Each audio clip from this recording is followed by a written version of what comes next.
Hey, go.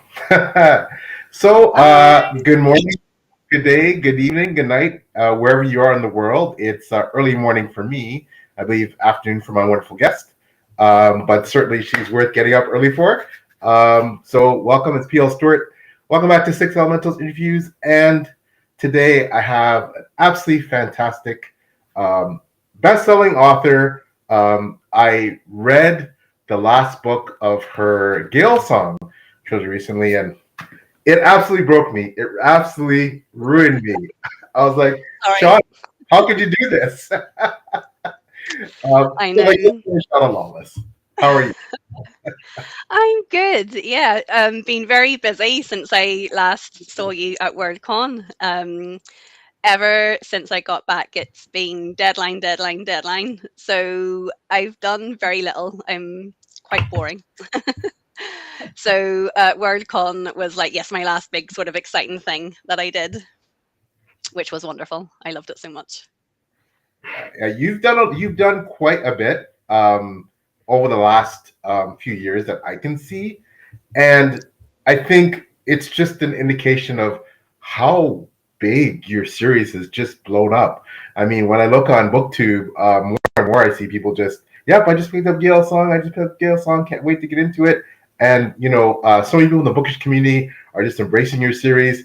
But yes, you've been really busy. Last year, WorldCon, you also got to the Derek Fergus event. Didn't you do that last year as well? What event was that? Sorry. The Derek Fergus, did you do that last year as well? Yeah, that's there's a lovely bookstore up in Carrickfergus. Yeah, so I did. Yeah, I've done a few events there now, which is lovely. That's been amazing actually. Like local bookstores in the north of Ireland have been very supportive and always are reaching out for events. Which if anyone watching this owns a bookstore, reaching out to local authors is just such a helpful thing to do. Yeah, and what else? You did the big Irish festival, didn't you? I can't remember what it's called. Uh, Oh, Opticon. yes, Yeah. yes. How did that Yeah. go? Yeah, that was good. I was the guest of honor, which was nice. Ooh, It used to be, I think, maybe a bigger event, and then COVID hit, and it had to be online for a few years. So they're really just trying to get it back to like a live event and in-person event. So that's good. I was really glad to see that happen, and for the event not to kind of lose its momentum. For people behind the scenes to want to push it back up into to in-person events, although you can still get an online membership, which is good as well for people who can't attend in person. Yeah, so that's nice. Whenever my book launched in 2022, it was very much still COVID times here, um, sort of just coming out of it. So it's been a sort of unusual book journey. And I always loved in-person events. I loved going to book launches and festivals and things like that. So I'm just delighted that that has got going again after a couple of years of it being very low key. yes, and I think it's just allowed, especially authors like you, whose series have just been burgeoning in popularity. It just allows you to promote it that much more, which is fantastic. And Mhm. you also have another really big event coming up on the 16th of October. I believe that's in Dublin, is it too, isn't it as well? Chapters, is that where it's located? Oh, the event. Oh, so that's the 16th of February. Are you talking about? That's Ryan Cahill's book launch, which I'm going to. So Chapters is a wonderful bookstore in Dublin. Um, and I've done a book launch there myself, and the staff there are amazing. So yeah, so me and Ryan have kind of gone all in on Chapters because they kind of seem to do our events now, which is really really good. And yes, hopefully whenever Son of the Serpent comes out, I can do another book launch there as well for myself. Wow, and that I'm sure that's going to be extremely well attended, probably standing room Hopefully, only. like it was last time, which is really really good. And actually, for Ryan's event, which is on the 16th of February, I think. Yeah, the 16th. It's completely sold out. It sold out twice. They had to buy more chairs, and then that's all sold out. So, like fantasy in Ireland is a big subgenre or a big genre, but traditionally, not a lot of Irish authors have done it. So I think the bookstores are almost like a little bit surprised, like how well attended the fantasy events are. But I know, like my book launch in Belfast for Children of Gods and Fighting Men. I think they said it was like the best attended book launch they'd had in years. Like there's so many people come, and I was like, I know, like fantasy is is so big, but it just doesn't get the coverage in Ireland the way other genres would do. But so many people read fantasy now. It's become so commercial. It's become like one of the staple genres that people read now. Wow. And, you know, of course, you write more historical fantasy.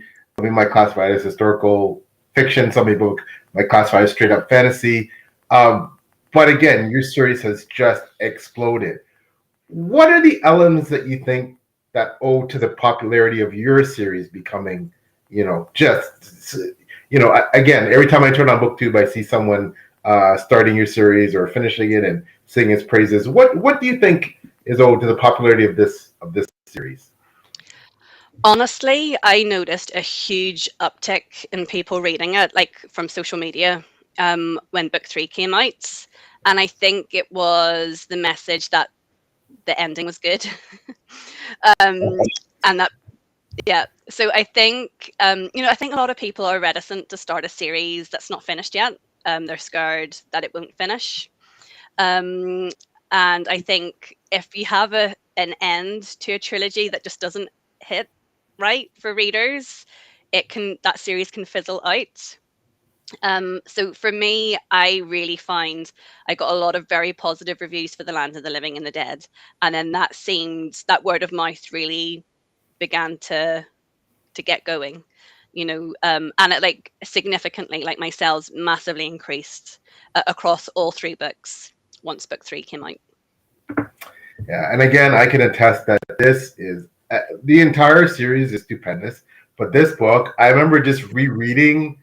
Like, I don't normally reread the ending of a book. Like at this, like read it and go, "Oh my gosh," and then have to go back and read the last few chapters. I did it with this book. Yeah. And again, I will absolutely refuse to do anything to spoil this ending. But I do have some questions though, and I'll try and keep them certainly as non-spoilers as possible because this book was absolutely fantastic. The entire series is amazing. But do you believe what kind of endings do you believe in? Do you believe in, and I'll kind of give you the categories. Do you believe in happier endings, tragic endings, or endings that are more bittersweet? How would you categorize what you believe the ending of a series or a novel? Like, what really gets you? What intrigues you, or what kind of endings are you compelled to write? Oh, so I think it depends. I remember I've talked about this book a few times, but there was a book I read called Atonement. There's a movie of it as well, and it is one of the best books I've ever read. But it was so sad I can't reread it. Like I just can't. Like eh, you know, it hurts so much the ending that I can't go back. And I think sometimes tragic endings really do stay in your head, but they're hard to go back to, right? So I'm drawn to the tragedy, but I think the best thing to do is to mix the tragedy with hope, and then you can come back to it, because you can get both of those things from an ending. So um, that's kind of how I tried to end this book. And of course, I mean, I'm following history, so some of the tragedy is written for me. Like I'm not inventing everything in this trilogy. It follows a very significant period of history in Ireland. That's very tragic, actually, and so that's all incorporated in. But I sort of knew I wanted there to be hopeful elements to the ending as well. Like I didn't want a reader to come away feeling, you know, like overwhelmed with the sadness. So Yeah, but in saying that, like I like happy endings too. I think it depends sometimes on the genre and the mood you're in, and yeah, so it just depends. I think one of the things that really resonated for me with this book was that, and you did it brilliantly, Shauna, that, you know, authors, when they're finishing a series, I think one of the biggest things readers look for is that they're the arcs of the characters that they care about, and whether, when I say care about, either the characters they love or the characters they love to hate, or that they Yeah. want to see revenge or comeuppance for certain characters, etc. You know, they love to see when those arcs are somewhat completed, especially in the series, right?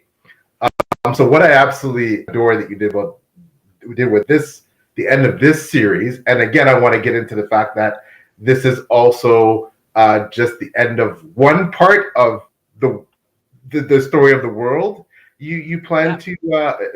to write about. That you gave a very satisfying ending to some of the major character arcs. Some clearly will continue, but you did that really well. And now you said that, of course, you're somewhat bound by history and what actually happened to some of these characters. Did you feel constrained at all, though, to give the precise ending in the manner that your research indicated happened, or were you looking to do something different there with some of these endings? Okay, so in my story, I would say roughly half of the main characters are real life historical characters, who I know what, like, we know what happened to them because it's documented. And then half of the characters are fictional characters, and some of them have these like mythological, Yeah. magical powers. And so I felt with the history that I needed to keep accurate to what actually happens. Otherwise, there's really, in my mind, there's no point doing historical fantasy. I would have been better just to do fantasy and say it was inspired by Ireland. I think if you're marketing it as historical fantasy, you need to keep somewhat accurate. And if you deviate, there needs to be a reason, like a really significant reason for it. Like you're disputing the historical records, or you're saying that the records are biased and you think this is a more realistic version of events. Um, so with the history, I stayed pretty accurate, but then that also meant I could have lots of fun with the fictional characters. And do whatever I wanted with them. So I didn't feel bound by the history. I've said it before, I feel like it's the backbone of the story. And it's like a very strong, like structural line that stops me from going kind of completely too off tangent or too off piste. You know, I've got that backbone there, and then I can have fun around it. Okay, well, that's outstanding. It certainly really worked for me, and I think more like because of my, and again, you thanks to your series, you know, although my major was in history, but sorry, my minor was in history, my major was in English, and I'm a big history nerd and history buff. I found myself, I realized how severely lacking in knowledge I was in Irish folklore and mythology, to the degree that, I mean, I thought I knew some of it, but your book certainly educated me and got me on that path toward reading up more and more about it because it was just so fascinating. But I guess what I want to ask you, and it was a seamless blend for me of the totally invented characters versus the real historical characters. For some of those real historical characters, do you feel that in general, the endings that they came about were somewhat of the endings that, had you been able to rewrite the history, would you perhaps given some of them a different ending, you think? Oh, I don't know. I don't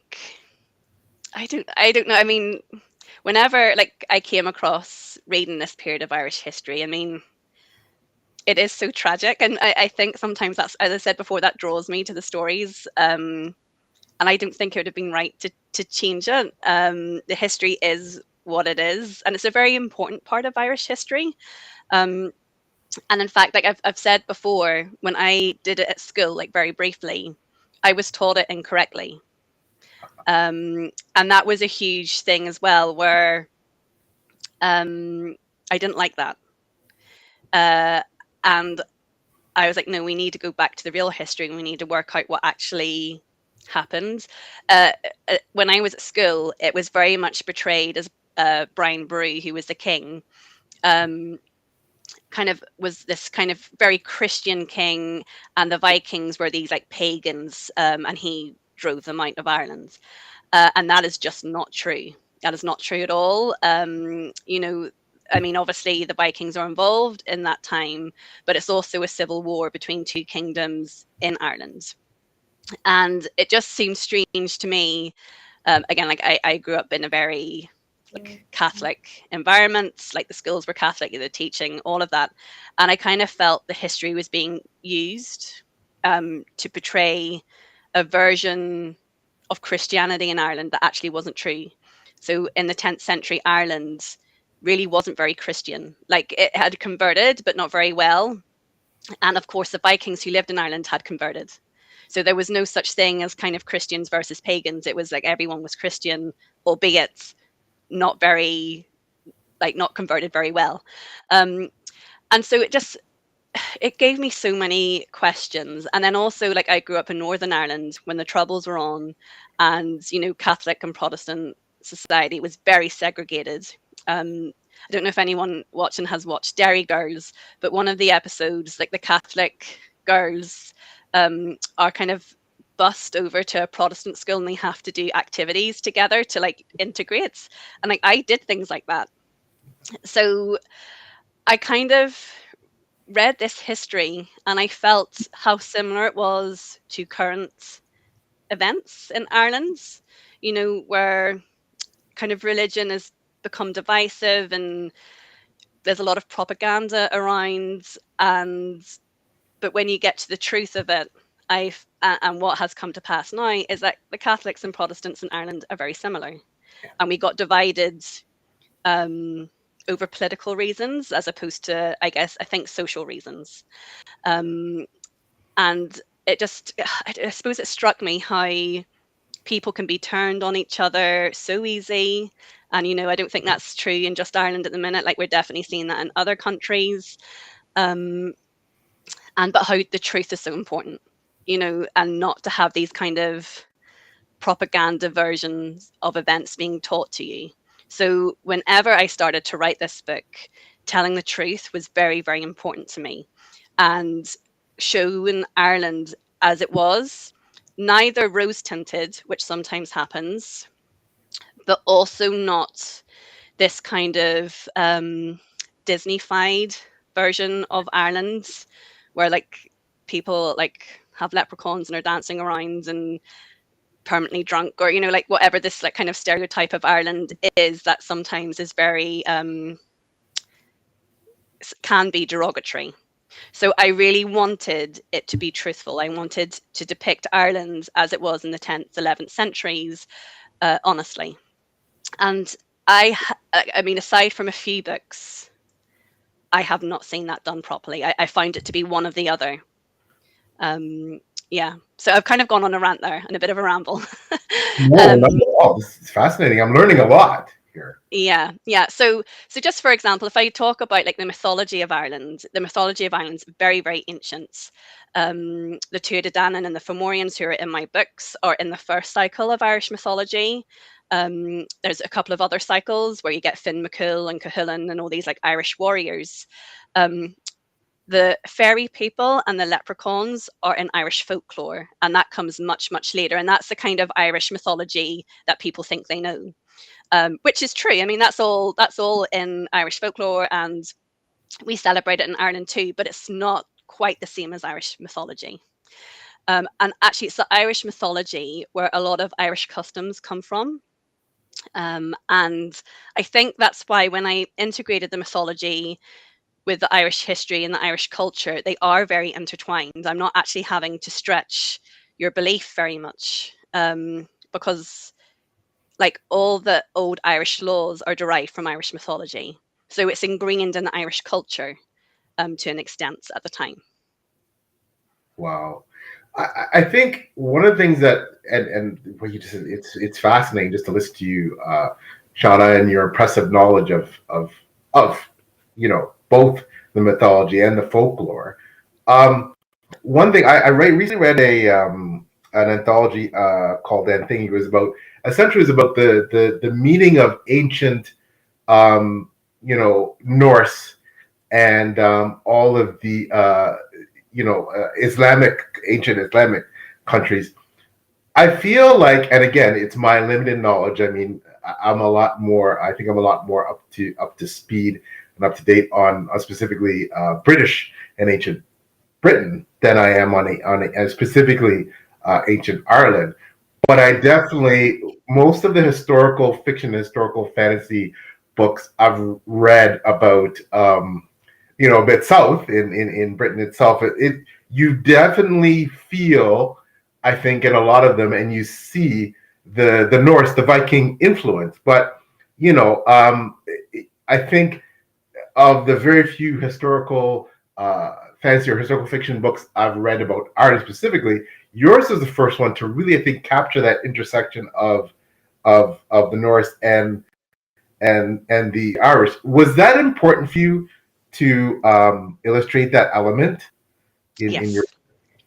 Yeah, really, really important because um, I think if you read any of the English kind of versions of history, it's very war driven. The Vikings are invading and there's battles to get them out, and the Last Kingdom, and it's depicting that side of history. But for me, it was important to depict a part of history where, like, the Vikings came to Ireland, and yes, there was this period of war and upheaval, but eventually the Vikings stayed in Ireland, and they had these ports, and they intermarried, and they became kind of in like a part of the Irish culture, right? And so for me, that's an important story to tell as well, where like cultures can clash, but then they can integrate and then they can come together. And so um, I think that's important to show, actually, that cultures that are different don't perpetually have to be in the state of conflict, and that is what happened in Ireland. And like, I'm not giving any spoilers, but it's very significant that like key members of the Viking royal families or the Norse royal families that controlled Dublin, they're marrying into the Irish royal families, multiple times. So these relationships are key, but it is also significant to know that the reason why the Vikings, I guess, were able to keep their ports in Ireland is because they actually offered huge economic um, like a boon to Ireland. They had all these trade routes. They were able to sell Irish goods into Europe and like along the Mediterranean coastline. But they also brought lots of goods into Ireland, and the Irish kings charged them for keeping these ports. And so that economic um, relationship I also explore in the book. And I think sometimes in fiction, not just fantasy, but all sorts of historical fiction, sometimes the economics is left out of the story. Like, it's boring to some people, right? Um, we prefer kind of the wars start over like kings and queens and affairs and all these kind of, they're more exciting. But actually, it's normally economic. And so I really wanted to discuss that as well. And of course, the slavery issue, which was like rife throughout Europe at the time because of the Viking network, because, as well as trading goods, they are trafficking people. All over Europe, like they're selling people from Europe into other European, Asian countries, like all around that Mediterranean route. And they're also bringing people up to Ireland and then up into like Norway and Iceland and places like that. So that's a story that needs to be told as well. So yeah, so I don't know. I kind of wanted to delve into that again, truthfully. I didn't want it to be that, we're having the Vikings and it's kind of, and the slavery part's just left out, because that's part of the economic conversation at the time. That's why the Vikings end up staying, because they are able to bring so much money into Ireland. And it's significant actually because at this period of history, there is a silver shortage in England that's noted, and there is no silver shortage in Ireland. They have so much of it because they have allowed the Vikings into these ports and are trading with them. Yeah, this that stuck out to me as well, because at the period you're writing, we're just a few decades prior to the Norman conquest. So, Yes. and to see Ireland, yes, despite trouble, so unified in a way, and somewhat wealthy and prosperous, was really interesting, because Yeah. when I think about, the southern, what was going on to the south, and Britain about to become embroiled in this major war of conquest from France. It's fascinating to, because it's in some ways it's not top of mind for a lot of people because of what was going on just you know a few hundred kilometers north, right? Yep. So yeah, Yep. it was fascinating to see that. Yes. And I think as well, like I think, whenever you talk to people about Irish in terms of looking at the past, people think of the famine, right? Because it was such a traumatic event in Ireland. And a lot of people were displaced because of it. So I guess if you're living in England or America and you have Irish ancestry, it is very likely that's because your ancestors moved over during the famine. And so I think a lot of our understanding of Irish history is based on that. But I just find it very interesting that when you went further back, Ireland is very wealthy. And so that's an interesting question. What happens?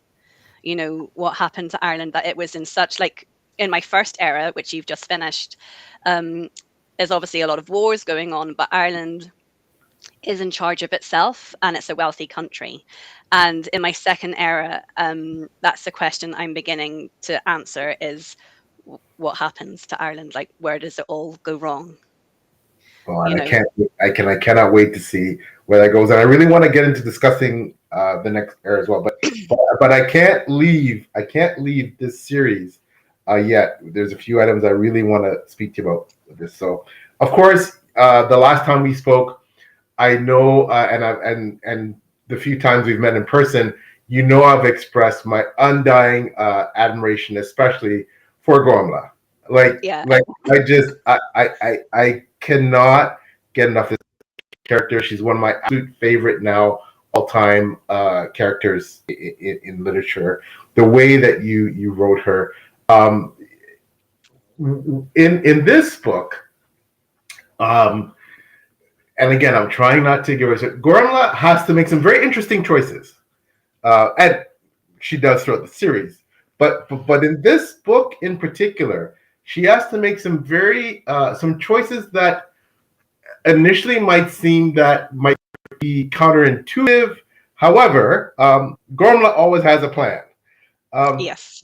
So her arc in this book, how would you describe, just in general, again with this book, where she is in this novel, kind of what she's doing, and where it's leading?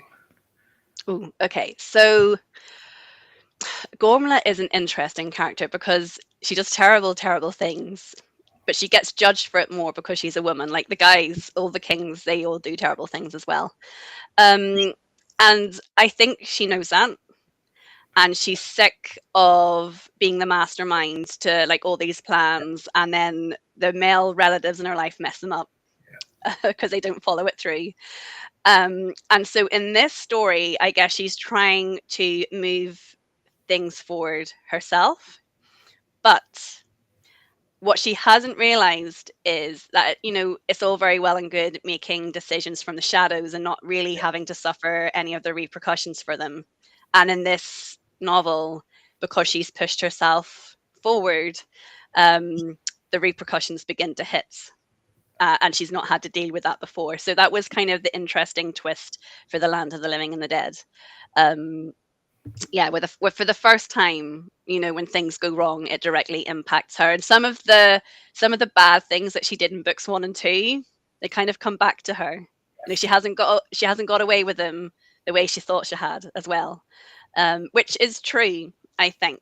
I think when someone is very clever and very crafty, and they kind of are cresting on that wave towards power, um, you think you've got away with things, you think people believe your lies, but they don't.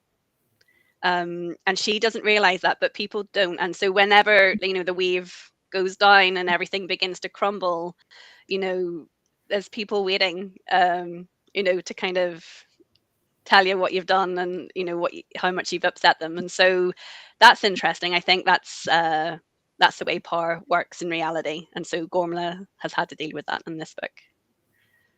And it was so well done. I absolutely loved her arc in this book.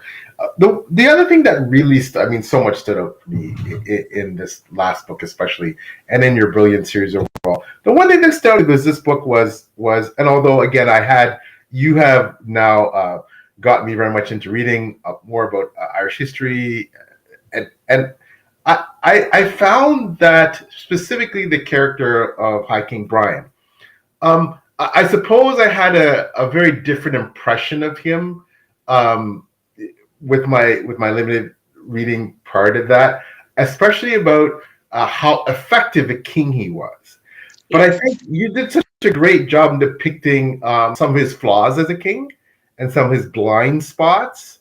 And I think if you simply read, more of almost like a Wikipedia type synopsis of Kim, I think it would come off as being, this very much lionized this extremely effective and powerful ruler. But you exposed some of the cracks here. Was that purposeful in that? Yes. So this is what I'm talking about, maybe some of the propaganda sometimes you get with Irish history. And it's interesting to note that we have two main source documents for this period of history. But one of them, the major one, was written by Brian Brew's great-grandson. Okay.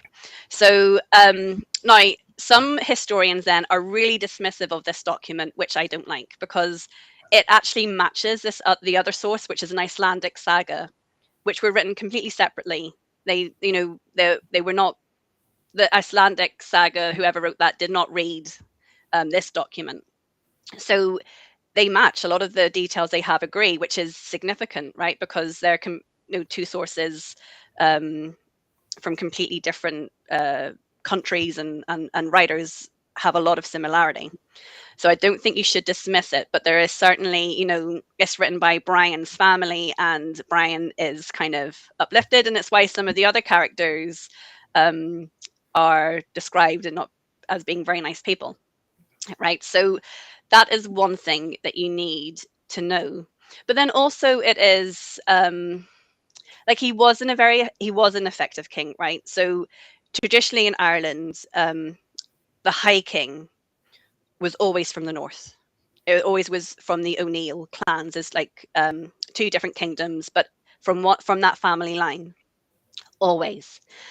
Whenever the Viking ports came into Ireland, initially Brian fought very hard against them.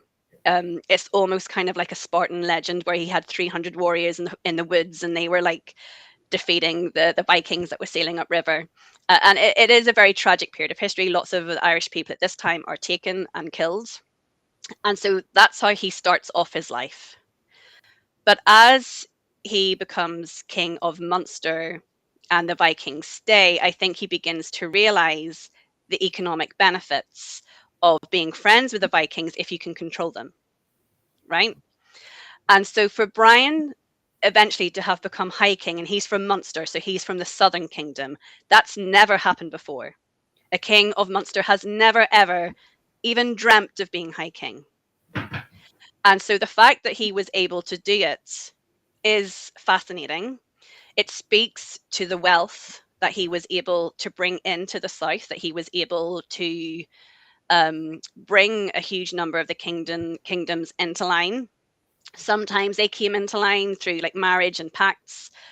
Sometimes he had to defeat them, and that's what happens at the start of book 3, because the North, again, they don't want to bow down to a Southern king. They think it's their birthright, but Brian is on the ascendancy. He's on the up, and so you can't look at him and saying he's not a good ruler. He is able to kind of conquer Ireland as a king from a southern kingdom who technically really had no right to do that. But as for the flaws, I mean, obviously he isn't able to keep the kingdom together. It all begins to fracture in a terribly tragic way. So there has to be some flaws there too, right? That he isn't able to kind of keep that adhesion together. And that's what I wanted to explore. It's not, sometimes the hard bit isn't the getting power. Sometimes the hard part in life is keeping hold of it. And so Brian was very good at the first, was not so good at the next part. And again, I've explored that in the book. I think a huge part of that is the economic changes that he tried to make, right? And people didn't like that. And again, like what I said before, is the economics of warfare is often very boring. But if you follow the money, you normally get to where the events begin to happen. No, yeah, excellent. I want to get back quickly to Brian, but I do want to put this question up from Liam McGovern for Sammy. Thanks so much, Liam, for coming out to check out Shauna. He does have a question about the document written by Brian's family, what that's called. I'm not going to say it in Irish because I'll say it wrong. But it is. Is it? Do you know, it's out of my head now. It's something to do with the invasions of the foreigners against the Irish. It's something like that. But the word foreigners in Irish, it just means the Viking people. So it's very specific about those peoples at this time. I kind of think the translation is wrong. And I think I had someone correct me once for using the word Viking, because in English, it doesn't exist. It's a word that was made up years after. But in the Irish language, there is a word for the Viking people, which in this document gets translated as foreigners, because Viking isn't a word that existed at the time. But it's a very pedantic point. You can get it on the university websites in Ireland for free. So you can read it. You can read the whole source document, and it's translated from Irish into English for you. Actually, do you know what? I'm going to get a copy of my book, and I'm going to tell you what it is. And sorry, Sean, that was the University of Dublin. Is that where is that? She's just getting a copy of the book.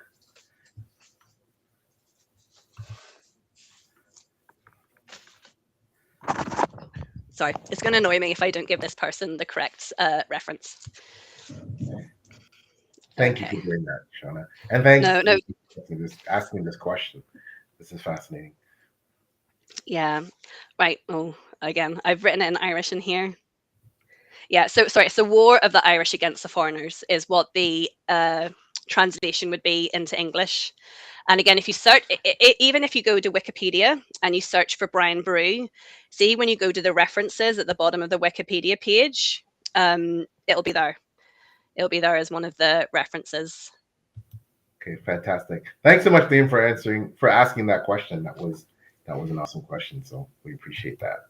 And I quickly want to comment and more hear what you'd say. I had specifically gotten, and you so adeptly laid out some of the reasons why Brian was so effective and what maybe the challenges for. I very much got what I took out of your book, that it was very much about the fact that he was a Southern king that undermined his ability to get cohesion with the other Irish lords, because they specifically did not. There was this prejudice against a Southern king in that now he was their overlord.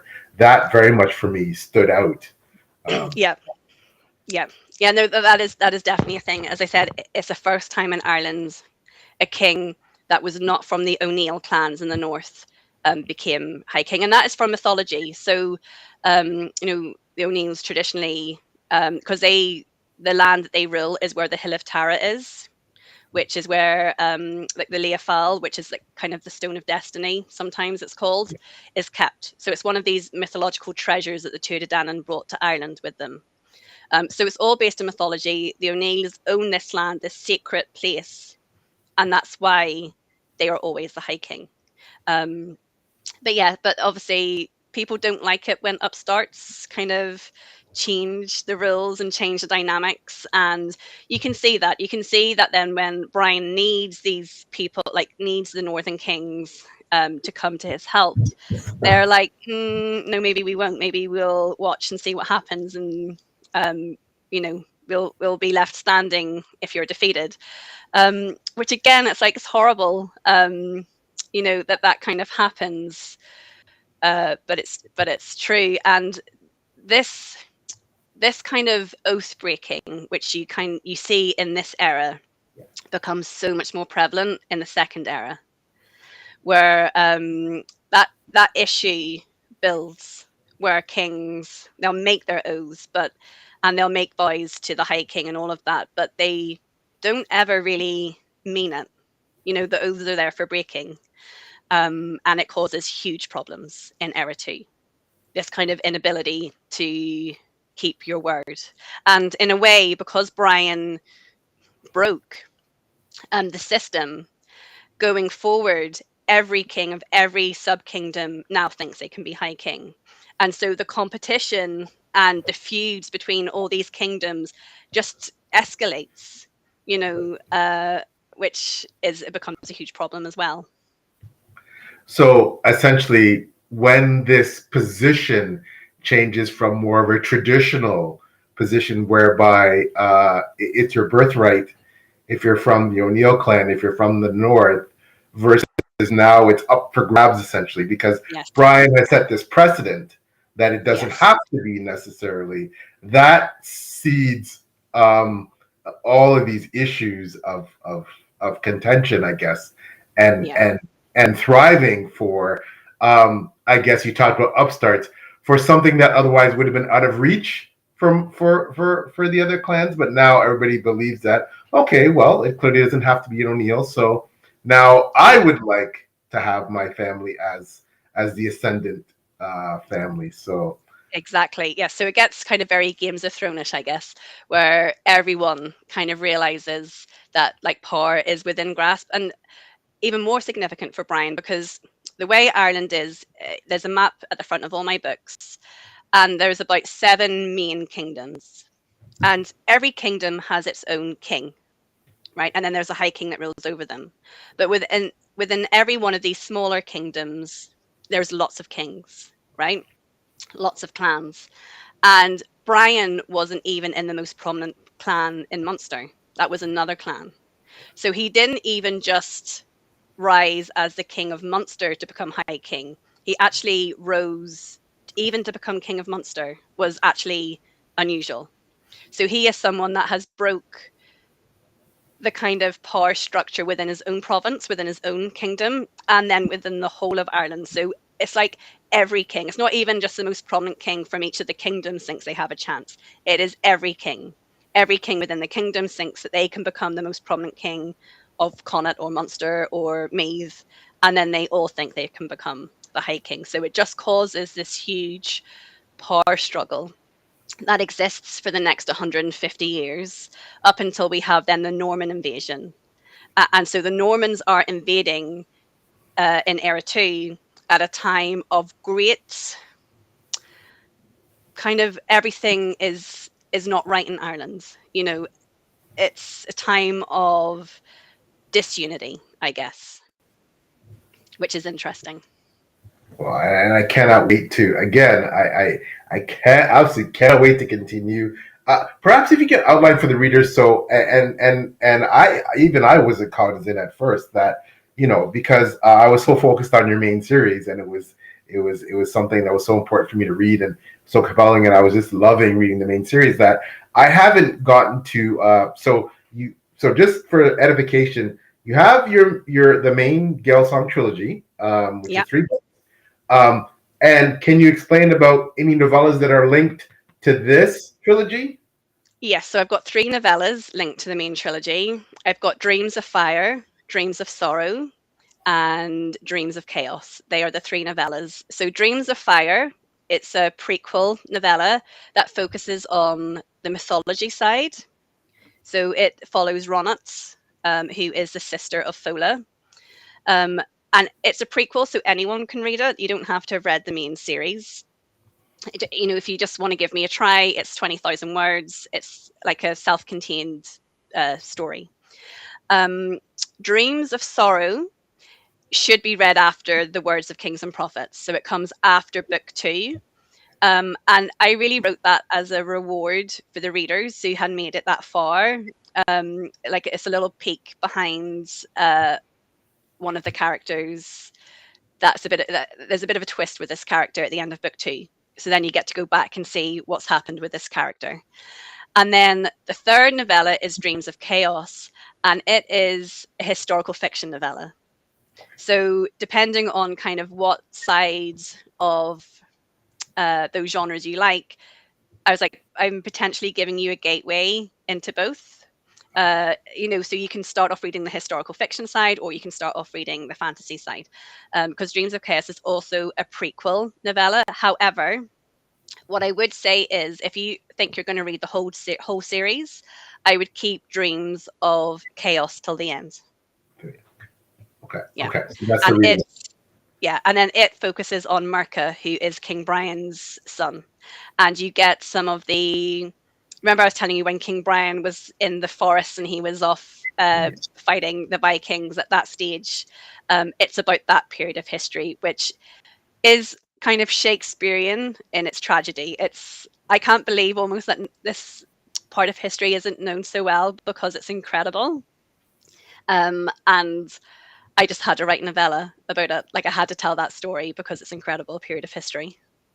Wow. Well, I absolutely cannot wait to read those. I'm going to read, of course, everything that you write. So thank you so much for clarifying with the novellas and how they're linked to the main Gael Song series. So, okay, so you have these 3 novellas, you have the 3 main books in Gael Song. So now, can you explain to us? So is that considered era 1, and now we're Yeah. going to era 2? Can you explain how this is all working?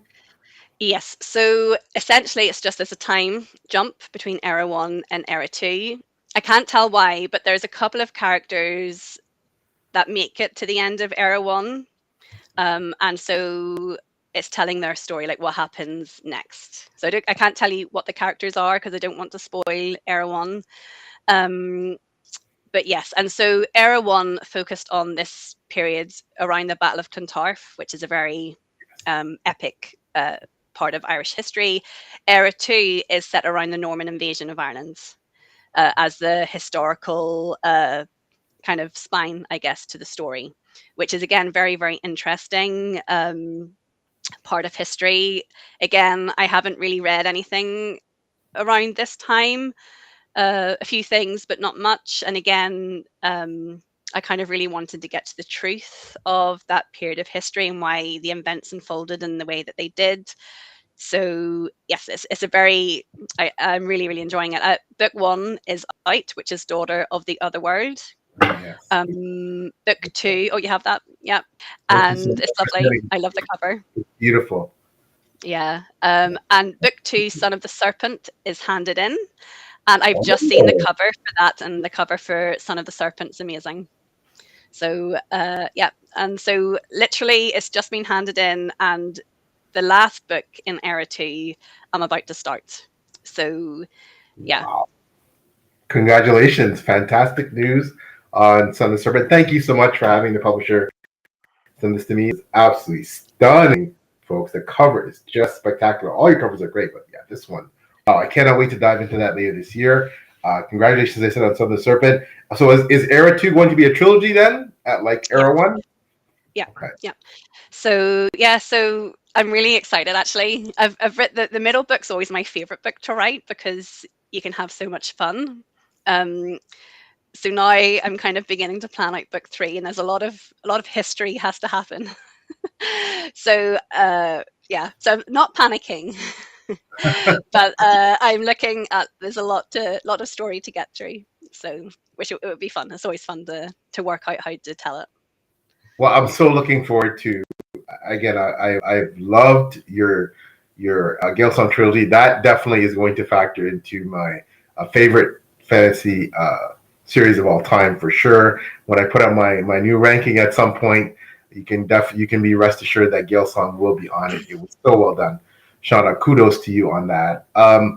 I am absolutely. I cannot wait to get into Era 2. Now, and you may not be able to disclose this, but are there novellas planned to be linked to Era 2 as well in the future, do you think? Or Um, I would love to. I think I was able to write the novellas last time because I, by the time book one was published, no, book two was already written. I was ahead of myself. Now I'm not ahead of myself. So I just don't have as much time. But I mean, it's a world that I love so much. I'll definitely keep writing within it. So I'm sure I could write a couple of novellas, no problem. And actually, I am writing a novella on my Patreon group, which is another prequel novella about Gormla's mother. Um, oh, yeah, so it's just like a fun little extra thing. I haven't written it yet. I'm going to write one chapter a month and put it up and see what people think. And I'll maybe see at some stage what I can do with that. But the novellas, I like to write them for fun. And so we'll just have to see when the time is right to do them. wow. Well, again, I cannot wait to continue in your amazing series. Again, for me, the Era 2, I love Gael Song. Era 2 holds a specific significance to me in that, at least in terms of the British side, not the Irish part, which you're going to explore. That period of history is something I know a lot better, Yeah. right? And I keep, every time I think about, when I think about you writing about the Irish elements of that period, I think back to things like the Bayeux Tapestry, where it's all of the British, the invasion part, right? But the element of Ireland is largely absent from Yes. things such as that. So I can't wait to see where you take it and what you teach us about that period of history that perhaps isn't Yeah. as well explored. So Yes, I mean, well, it isn't as well explored. Like people don't know about it so well, and so I am really looking forward. And again, it's so tragic, as Irish history always is. But it's interesting, and I think within the tragedy, there's like always so many lessons to be learned about kind of how power can shift. Like suddenly, it can shift very quickly, right? Um, and yeah, it's very different to the English invasion. I'll just say that. wow, I cannot wait.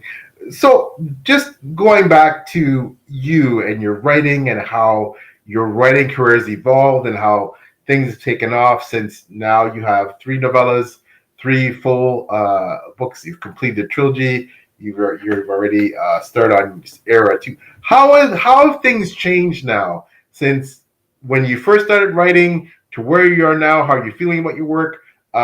How the way your popularity has definitely ascended. How are you feeling now about writing?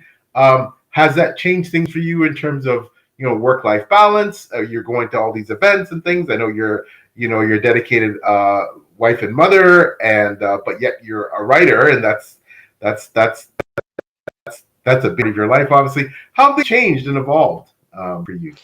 Well, they changed a lot. I mean, whenever like before I was published, writing for me was just a hobby. A serious hobby, I would say, from the age of 30. I was very serious about writing as a teenager to early 20s, and then I got married, went traveling, had kids, and the writing fell into the background. But once I hit about 30, it really became a very serious hobby. In that, like, if I don't write, I start to feel a bit unwell. Like, like my brain is like too full of things, and I have to write something to kind of get it out. Um, and so it was a really fun hobby. I didn't have huge aspirations to be published. I would have been completely fine if I had just always had writing as a hobby, I guess. But whenever I finished The Children of Gods and Finding Men, it was the first book I finished that I thought was publishable. I'd written a book before that was like way too long and too complicated and was lots of fun to write, but just I would never ever let anyone read it now. But The Children of Gods and Finding Men I did think was publishable. So again, lots of people told me not to do this, but I started to write the sequel. Lots of other people were like, no, write something different. So if you don't get that book published, you're working on something else. But at that stage, I was like, I'll probably self-publish. I like this story. I want to continue it. I don't have to be a traditionally published author. But I thought, but before I self-publish, and I had editors booked and everything to start that journey. But I was like, just before I do that, I'll just send it off a few more times and see, do I get any bites? And I did. And so book one then came out a year later after I signed with that publisher and agent. And whenever that book came out, and I had finished book two by this stage, but I knew book three was a big book and a lot of historical research was required. And I was still working at my, I worked as an accountant, right? And I kind of said to myself then, I don't think I can do this because I have 3 kids and they need a lot of time, a lot of attention. And the amount of time to write wasn't enough to finish this book in a year. And the only reason I'd got book 2 out in time was because, as I said before, I'd already started to write it before I'd even got the contract or the deal. So I was well ahead of myself. So me and my husband sat down and I said to him, I'm going to take 2 years. I'm going to quit my job for 2 years. And if the writing thing does not work out, I am more than happy. I'll get another job. No problem. And so I saved my advance, and that kind of covered the 2 years loss of wages.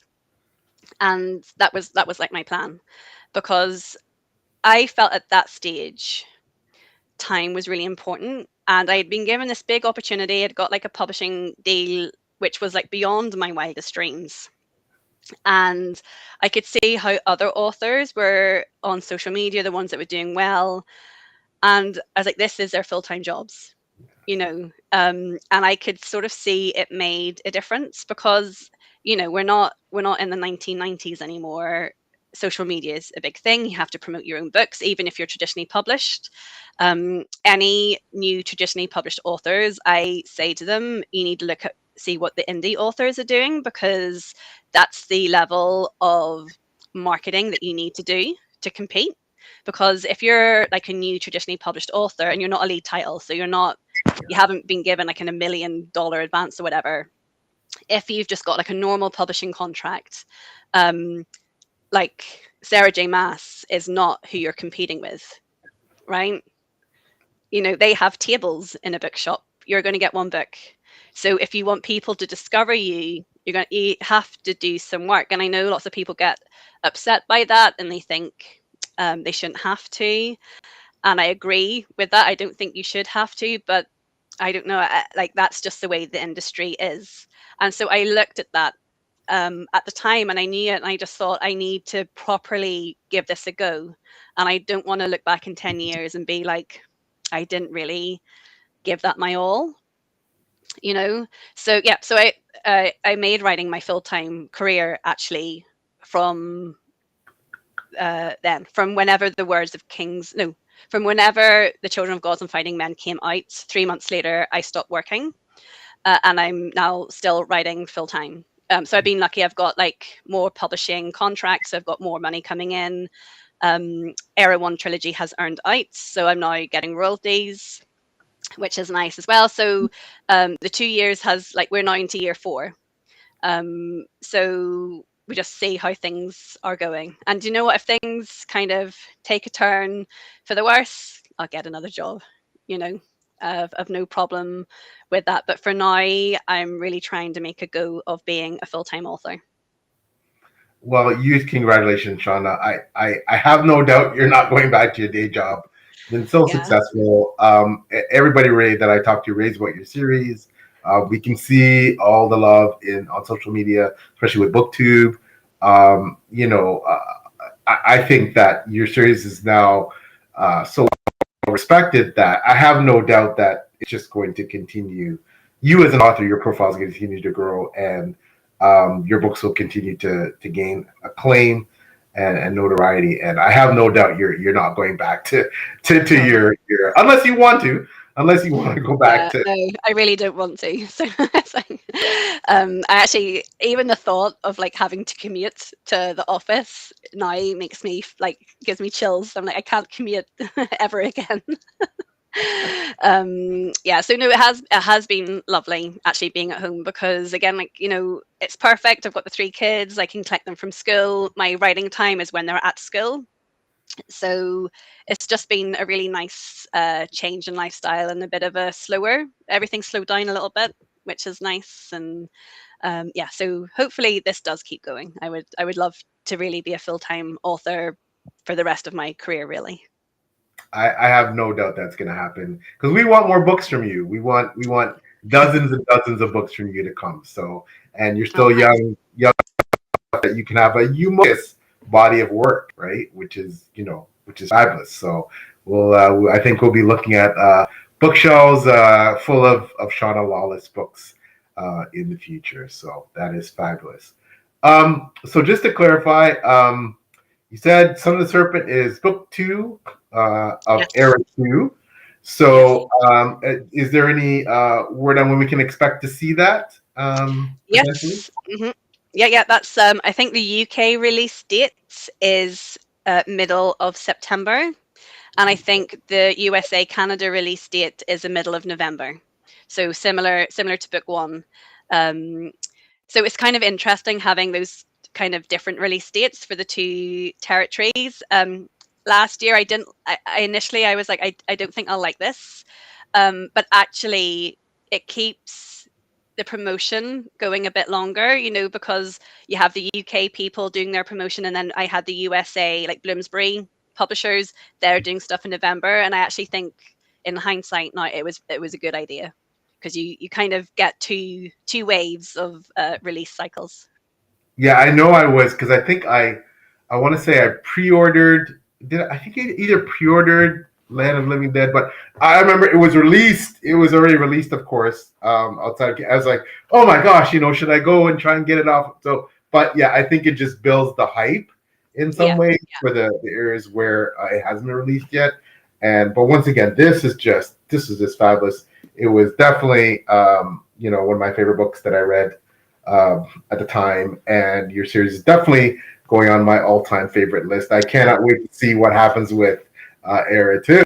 Well, yes, I'm Uh, interested now. Now that I know that you know about that period of history from the English perspective, I'll be interested in how you find how I deal with this period of history in Ireland.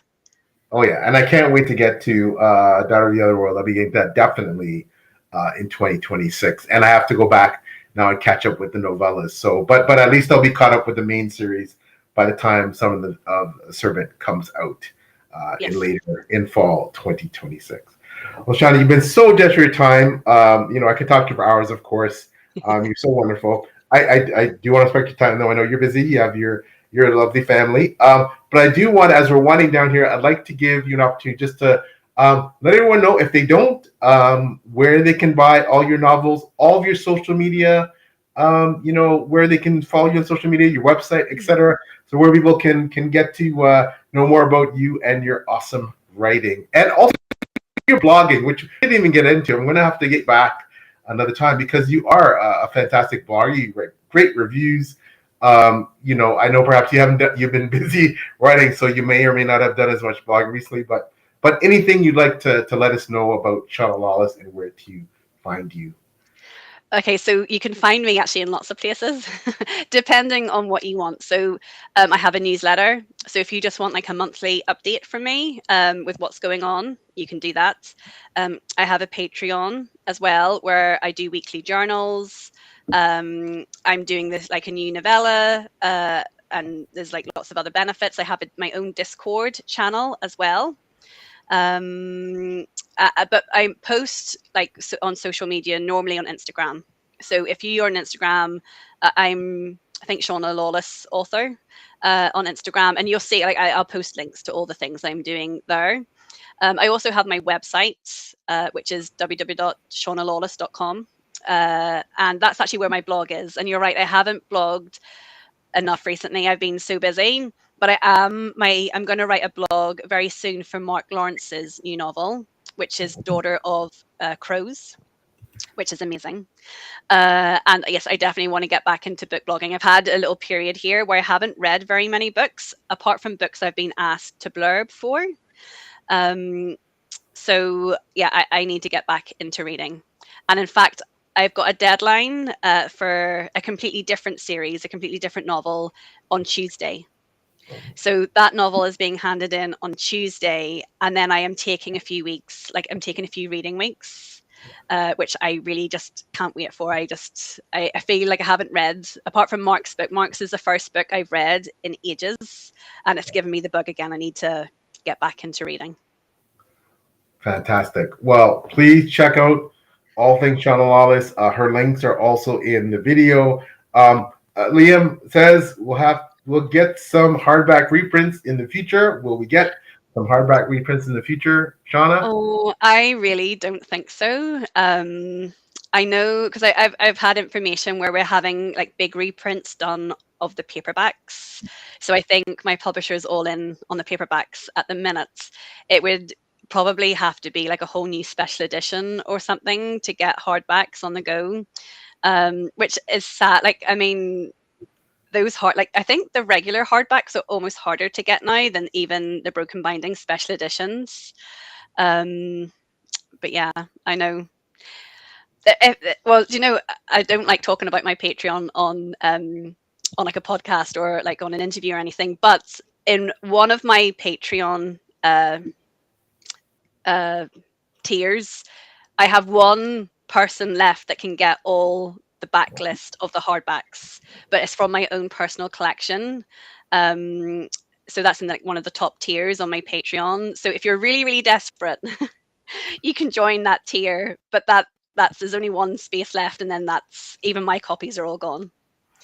So wow. Well, that's just a testament to how popular they are as well. So there you go, Liam. I guess join Shauna's Patreon, and you'll get a shot at getting some of those hardbacks that you're looking for. So, yeah. But thanks so much for the question, Liam, and thanks again, Liam, so much for coming out and posing those questions and joining and participating. So we really appreciate it. I hope you enjoy Shauna's work, Liam, because it is fantastic.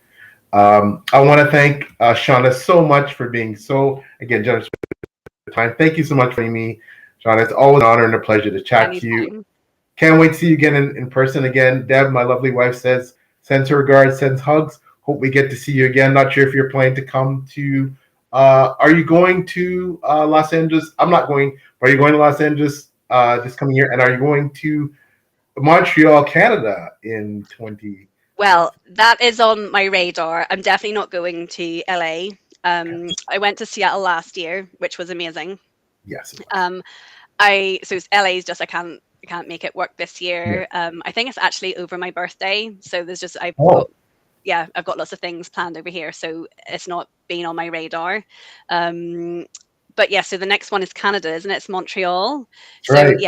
Yeah. I'll definitely have to be looking at flights for that one. I would love to go. I love WordCon so much. It's such a wonderful convention, and I think in 2 years, I know Ireland's making a bid for 2029. So I really, really hope they get I'll be there. Yeah. I would love to see some of my author friends from America and Canada and Australia, come over to Ireland. That'd be very special. That is the next one after Montreal, of course, because it's in Canada. It's only about a 6 to 8 hour drive from where I am in Canada to get to Montreal. So I'll definitely be there. I won't be in LA, but from the time we knew that was going to be in Dublin, Deb and I started planning because, of course, we've never been to Ireland. Our first trip across the pond was Glasgow and WorldCon. It was amazing. We loved Edinburgh. We loved Glasgow. We loved Scotland. We fell in love with Scotland. We're sure we're going to fall in love with Ireland. And everything you've told us about it from the conversations we've had with you specifically just makes us want to go even more. So that is absolutely a big trip we'll be planning to go to Ireland in 2029. Yeah. We cannot wait. So and we have people like you who can give us great advice about where to go and what to sell. I know. Do you know what? I've had so many people already say about the Irish WordCon and ask me where to go, and I was like, I'm going to have to do a blog post of like trip itineraries for people, I think. um, so I can kind of, here's the blog post. You can check out all the places that are really good to visit. Because I mean, Ireland's amazing. I mean, I had one friend who came over a couple of years ago, and she didn't even follow any like maps or itineraries. She just drove, Oh, and she wow. just came across the most unbelievable places just really by getting a car and driving. Yeah, I mean, there's castles and old monasteries, and there's just history everywhere. You know, there's like Newgrange and all those really ancient sites here as well. It's just a wonderful country, and I think WordCon is normally August, so fingers crossed you'll get the good weather as well. Well, I absolutely cannot wait. Absolutely cannot wait. So, and thanks again, Liam. It's a great chat. Thanks, Bo. Thank you so much for coming out. Thank you who's going to watch this on the replay. You and people like Liam who join the live, you're what makes this type of long form content amazing. So, quick on the shameless self-promotion side, P.L. Stewart, author John King Saga, 5 books out now in the 7-book series. Book 6, A Black Dragon on Red, coming out this spring. The cover reveal for Black Dragon on Red is live tomorrow on my YouTube channel with the awesome Blaze and Kona from Under the Radar Books, so you get to see the cover revealed. So yeah, I can't believe it. Book 6 out of 7. Wow, it's getting Have to the you end. have you started writing book 7? Oh yeah. And how does that feel? It's It's I hard, talked isn't about it? bittersweet shot. I talked about bittersweet shot. It's bittersweet. Yeah. Just because I know, like you talked about how your series is already popular to me before you even finished it, but you finished it with that sense of accomplishment, but also you saw that boost and that uptake. But I'm sure also it was a bit bittersweet because, some of these characters I'll be leaving behind, right? And I think that's how I'm feeling, in that, wow, some of these characters' journey, it's coming to an end. Yeah. So, and I'm with them for, you wrote a trilogy, a 3-book series. I'll publish a book every year. So it's going to be 6 years of being with these characters by the time I'm done. Yeah. So it's, yeah. But it's a good feeling, though. It's a good feeling. Yeah. It's a good feeling. Yeah. I think it is bittersweet. That's just exactly the right word for coming to the end of a series. But I can't wait for it to come out. I really think your series will get a huge boost as well. I just do think people hold off for series to finish before they kind of commit to getting stuck into them. Yeah, well, I can hope. I mean, my series never going to be as popular as yours. However, I have my little audience. I'm proud of it, Oh, you and do? Yeah. I'm very honored that anyone reads my books at all. So, but yeah. So, book 6 cover reveal coming tomorrow, 1 p.m. Eastern with Blaze and Kona, the awesome Blaze and Kona, the rare book. So check out my channel for that. Finally, my short story, which appears in the Shapers of World anthology, my short fantasy horror story called Forest Dark. If you want a little intro, Shauna was talking about the fact that novellas and short stories can be a great way to like sample the author's writing. So you want to get to know a little bit about my writing, check out that little short in the Shapers of World. And it's an amazing anthology. Some brilliant authors in there. MJ Kuhn, a bunch of really incredible authors have contributions in that anthology. So highly recommended to anyone who wants to just, you don't want to invest in my chonkers yet. You want to see how I write. Check out Forest Dark. And it is part of my John Kingdom universe. It's the story set centuries before the events of the main series. So something that is definitely related to the main series. So, and in terms of book 2, YouTube, my channel here, the John King Saga, 6 Elementals, where I get to interview awesome people such as Shauna. And as well, I am part of the Page Chewing crew, where my brilliant partner, Taylor from Maybe Between the Pages, we do the interview feature. Page Chewing, Shauna has been part of that, of course. First time I had the honor of speaking to Shauna on camera was there. We have our first Page Chewing of the year. Had a bit of a hiatus. We're back. We have the amazing Brian Bell coming up later this afternoon on page streaming at 2 p.m. Eastern. So check that out as well. Brian Bell, fabulous booktuber, great personality. So check out the interview. So I think that's it. Once again, check out Shauna's books. They are fantastic. Again, her Gael Song trilogy will definitely figure in my top fantasy series of all time. It's just phenomenal. Cannot wait for Era 2. Cannot wait to dive into Dawn of the Award. Thanks again, Shauna, so much for having this sent to me. And go read Shauna's. They are awesome. And you will learn something. Learn about a fascinating part of history that perhaps some of us aren't as familiar with. Shauna's impeccable research. Her books are fabulous. Check them out. Oh, thank you. Thanks for having me on. It's lovely to talk about my books. As I said, I've been a bit of a hermit since Worldcon. So I actually think you might be the first author friend I've actually spoken to, like, in ages. So it's lovely. Thank you. Oh, yeah. It's been absolutely awesome. And again, can't wait to have you back in the future, chat more of your books, and hopefully see you again in the future, hopefully in Montreal. Yes, fingers crossed. Fingers crossed I'll get over. Yeah, but we'll keep in touch, though. So once again, Liam, thanks for coming out. Everyone's going to watch the replay. Thank you. And Shauna and I will be signing off for now. Take care. Bye-bye now.